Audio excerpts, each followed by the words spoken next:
कैसे हैं आप सब? आई होप आप लोग बढ़िया होंगे। हाँ, और अगर आप मेरे चैनल पे न्यू हैं तो प्लीज़ मेरे चैनल को पहले सब्सक्राइब ज़रूर कर लीजिएगा, और अगर मेरा वीडियो पसंद आए तो एक लाइक ज़रूर। आज मैं आप लोग के साथ अपना एक एक्सपीरियंस शेयर करने जा रही हूँ, जो मतलब मेरे साथ हुआ है वो किसी और के साथ ना हो, मैं ये चाहती हूँ, है ना। और भगवान की मर्ज़ी के आगे तो कुछ नहीं हो सकता, लेकिन अगर हम अलर्ट रहें और हमें पूरी जानकारी हो तो हम श्योर उस चीज़ से मतलब लड़ सकते हैं, उस चीज़ को समय रहते हम उस चीज़ को सुधार सकते हैं। तो बस मैं अपना एक्सपीरियंस आप लोग के साथ शेयर करना चाहती हूँ। तो चलिए वो ब्लॉग को स्टार्ट करते हैं। एक्सपीरियंस ये खुद सामने है मेरी बेटी, मीन्स मेरी शादी के 2 साल बाद मेरी बेटी हुई। तो और ये मेरी मम्मी के यहाँ पे हुई एक्चुअली, मीन्स जबलपुर में हुई है। तो मैं अपनी मम्मी के यहाँ पे चली गई थी, और फिर देन वहाँ पे सब कुछ नॉर्मल था, मुझे प्रेगनेंसी में कोई भी प्रॉब्लम नहीं था। कब पता चला कि ये नहीं सुन सकती है, नहीं बोल सकती है, मुझे हॉस्पिटल से छुट्टी मिल गई। हम लोग नॉर्मली घर आ गए। बड़ी होती गई थी, 6 महीने की हो गई। जहाँ हुई है 1 महीने की, मैं मम्मी के यहाँ से अपने यहाँ आ गई बिलासपुर। यहाँ बाय करो तो ये आराम से बाय भी करती थी, है ना। और उसको जैसे मम मम मम स्टार्टिंग में बच्चों को मम मम मम बोलना सिखाते थे, तो ये अम्मा अम्मा अम्मा इस टाइप से मतलब बोलती भी थी। फिर उन लोग का जब घर बना तो घर का इनोग्रेशन था, तो मैं अपनी मम्मी को बुलाई, इसको ऐसी बात भी करते थे तो हाँ अम्मा अम्मा अम्मा इस टाइप से, मम मम पानी पीना, ऐसे मम मम इस करती थी मम्मी। रात में ये बच्चे जैसे ज़मीन पे नहीं घुटने के उसमें चलते हैं, तो वैसे ये चल रही थी। मम्मी ने पीछे से आवाज़ लगाई प्यू प्यू करके, तो इसने पलट के नहीं देखा। तब उस समय मम्मी ने कैच किया कि मुझे तो बोलते हैं ना भगवान की मर्ज़ी। मैं हमेशा जब भी मैंने बुलाया उसने सुना, मैंने कभी ये सब ऐसा सोचा भी नहीं था, और ना मैंने कभी ऐसा महसूस ही किया उसके एक्सप्रेशन से या उसके करने ना करने से, कुछ भी एक्शन मूवमेंट। फिर बाद में मम्मी जब आई तो उन्होंने बोला कि ये पलट नहीं रही है। मैं किचन में उस समय खाना बना रही थी, और जैसे ही मैं खाना बना के किचन से आई तो मम्मी मुझे बोली कि देखो तो ये मैं इसको जब से आवाज़ लगा रही हूँ ये चलती जा रही है घुटने पे, पलट के देख नहीं रही है। तो मैं कहा नहीं सुनती तो है मम्मी ऐसे करके। मम्मी ने बोला नहीं पलट नहीं रही है। मैंने इसको सुला दिया। फिर मैंने उसके ना पास में म्यूज़िक, नोकिया का फ़ोन था, म्यूज़िक बजा के मैंने उसके कान के पास रखा कि तो ये सो गई। मैंने जस्ट इसके बाजू में, पिलो के बाजू में फ़ोन में गाना बजा के रखा ना। वो मेरा ब्लैक डे था उस दिन। मुझे मीन्स पता चला कि हाँ ये नहीं सुनती है। फिर मम्मी ने मैं एकदम शॉक हो गई। फिर मैं एकदम नर्वस होने लगी। मैंने फ़ोन बंद किया, इतना टेंशन, घर का इनॉग्रेशन था तो अब कैसे करें। तो ठीक है जैसे तैसे मम्मी ने संभाला। तो पूजा के अगले दिन हम लोग मॉर्निंग में ही मैं अपने देवर के साथ बाइक में इसको लेके गई जाने के लिए, चेकअप करवाने के लिए। हम लोग ENT डॉक्टर के पास में गए। ऑडियोलॉजिस्ट जो होते हैं ना, जो कान का सब पूरा चेकअप करते हैं, साउंड का मेजरमेंट वगैरह, बेरा टेस्ट वगैरह होता है, तो वहाँ पे मेरे को भेजा। तो मैं नैन के पास गई।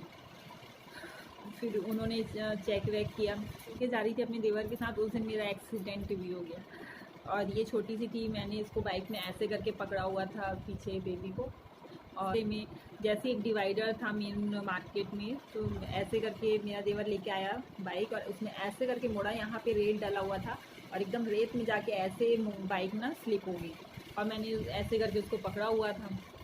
तो गिर सब गए थे, बट लगा किसी को नहीं था, लगा सिर्फ मुझे था।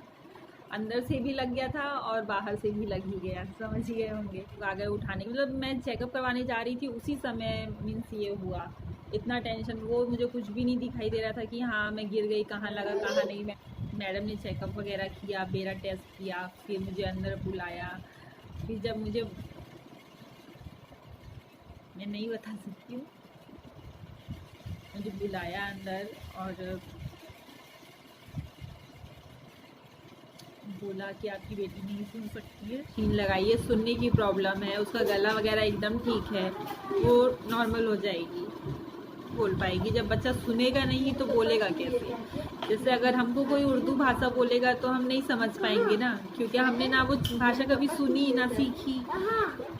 जैसे कई लोग बोलते हैं कि उसके गले में प्रॉब्लम होगा, बोल नहीं रहा है तो उसके गले में कुछ प्रॉब्लम होगा, बट ऐसा नहीं होता है। तो जब उस बच्चे ने बचपन से 1 साल हो गया, उसने कभी कोई आवाज़ सुना ही नहीं, तो वो क्या बोलेगा, है ना। तो वही बोला अब मैं इसको मशीन देंगे, हेयरिंग एड देंगे, तो ये लगाएगी तो ये सुनने लगेगी। उस दिन तो मत पूछिए कैसा था मेरा वो दिन, मैं कभी नहीं भूलूंगी। ये सब ऊपर वाले की इच्छा से ही हुआ है।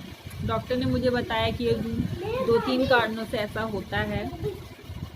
बोला कि या तो ये वांशिक मतलब बोलना चाहिए, मीन्स जेनेटिक भी हो सकता है या तो, और ये 7 पुश्तों में ऐसा चलता है। तो बच्चा नहीं रोया होगा उस वजह से भी हो जाता है कई बार। और कई बार ऐसा होता है कि जब बच्चे प्रेगनेंसी के दौरान मम्मी के मतलब मदर के गलत इलाज या गलत दवाई खाने की वजह से बच्चों में भी कभी ऐसा, मतलब बहुत से रीज़न ऐसे होते हैं। बट फर्स्ट जो 2-3 रीज़न होते हैं ना, जो मीन्स कहना चाहिए इन्हीं की वजह से ज़्यादा ये चीज़ होता है। तो जब मैडम ने ये बोला ना कि बच्चा नहीं रोता है उसकी वजह से भी ये होता है, तब मेरे दिमाग में ये चीज़ बिल्कुल कैच कर गई कि हाँ, जब पीहू हुई थी वो नॉर्मल ही थी। जब पीहू हुई थी तो वो रात में 1-1:30 बजे करीब हुई थी। मैं फिर वहाँ पे जो सीनियर नर्स थी उन्होंने कहा कि नहीं, नॉर्मल डिलीवरी ही होगी इनकी, तो कोई टेंशन वाली बात नहीं है। अगर आप बोलेंगे, अगर कुछ सीज़र वगैरह होता है तो हम लोग डॉक्टर को कॉल करके बुला लेते हैं, तो नॉर्मल है, आप मुझ पर बिलीव करिए, सब कुछ नॉर्मल ही हो जाएगा। तो मुझे जहाँ तक याद है, मैं बेहोश तो थी नहीं, इसका ये हुई है तो मुझे इसके रोने का आवाज़ बिल्कुल भी नहीं आया है। फिर मैं उस समय वो चीज़ तुरंत माइंड में आई कि बेबी हुआ है मेरा तो वो रोया नहीं है, मतलब इसी वजह से वो ऐसी हुई है। तो गाइज़ इसीलिए आप लोग प्लीज़ इस चीज़ को एकदम ध्यान रखिए, खासकर जो न्यूली मैरिड लड़कियां हैं जिनकी अभी शादी हुई है या जो माँ बनने वाली हैं, इस चीज़ का पूरा पूरा पूरा ध्यान रखिए कि, और वो बेबी के होते साथ ही रोना बहुत बहुत बहुत ज़रूरी है। हर चीज़ पीहू कभी मैंने नहीं सोचा था, मैं उसको मम्मी पापा सब बुलवाती थी तो पूरा पूरा साउंड निकालती थी, मैंने कभी ऐसा नहीं सोचा था। फिर साल भर के बाद मुझे जब ये पता चला, तो अब क्या कर सकते हैं, कुछ नहीं कर सकते हैं। दुनिया का तो काम है बोलना, वो तो बोलेगी, सब अपनी किस्मत लेके आते हैं। वैसे आज मेरे पास कुछ ऐसा टॉपिक था नहीं ब्लॉग बनाने के लिए, तो मैंने कहा चलिए आप लोग को क्यों ना मैं अपनी ही बात शेयर करूं।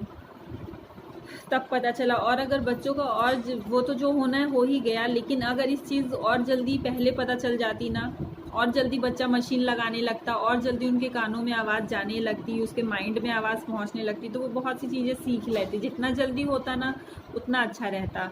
हो सकता अगर मुझे पता चल जाता 6 महीने में, 6 महीने से मैं पीयू को हेयरिंग एड लगाने लगती, तो वो मेरे इसके लिए बहुत अच्छा होने लगता।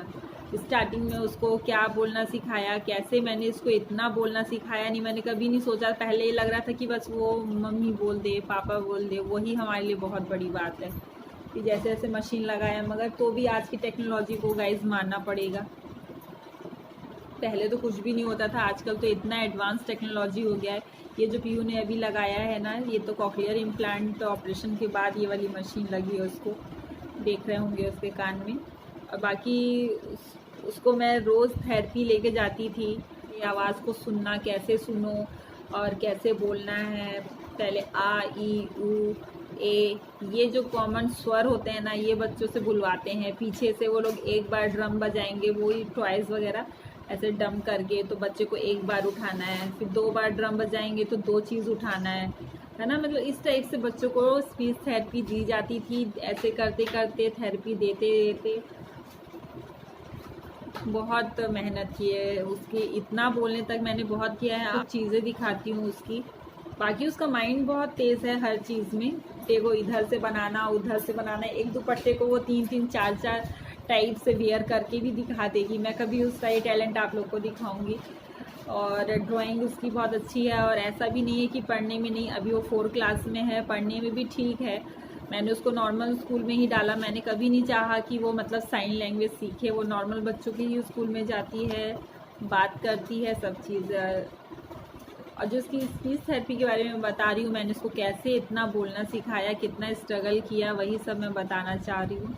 और फिर इसका 5 साल में आके मैंने इसका कॉकलियर इम्प्लांट किया। उसका मैं फिर आप लोग को बाद में बताऊंगी वो क्या होता है, उसके कराने से क्या फ़ायदा है कि नहीं। उसके ना स्पीच थेरेपी के कुछ कार्ड दिखाती हूँ मैं। 1 घंटे, उस समय सोचिए 1 घंटे का 150 रुपये लगता था स्पीच थेरेपी का।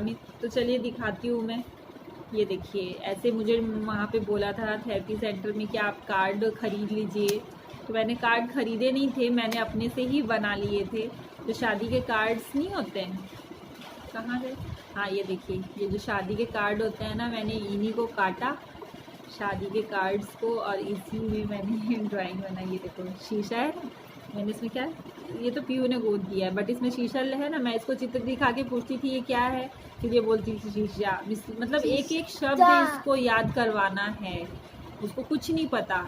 खाना, दाल, चावल, पानी, लड्डू, मिठाई, मतलब जो भी है एक एक चीज़ उसको बोलना है, सिखाना है, मतलब शब्द सिखाना है, फिर उसको पूरा वाक्य सिखाना है। में से को बहुत होता है।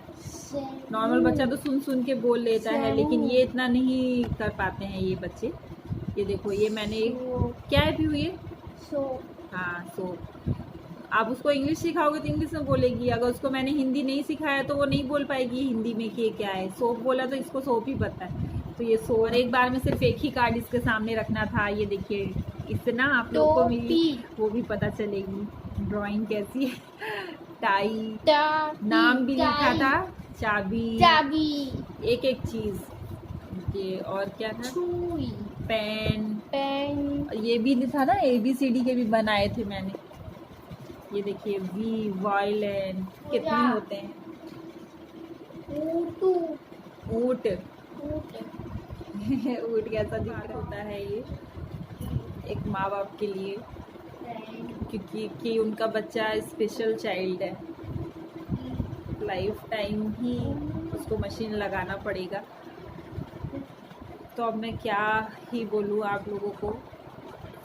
बस आज का ब्लॉग मैं यहीं पे ख़त्म करती हूँ। अगर आप लोग को मेरी स्टोरी, मेरी दी हुई जानकारी अच्छी लगी हो तो प्लीज़ मेरे चैनल को सब्सक्राइब करिएगा, वीडियो को लाइक करिएगा।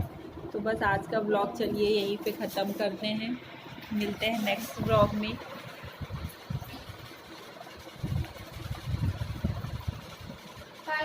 तो चलिए मिलते हैं नेक्स्ट ब्लॉग में, जब तक के लिए बाय एवरीवन।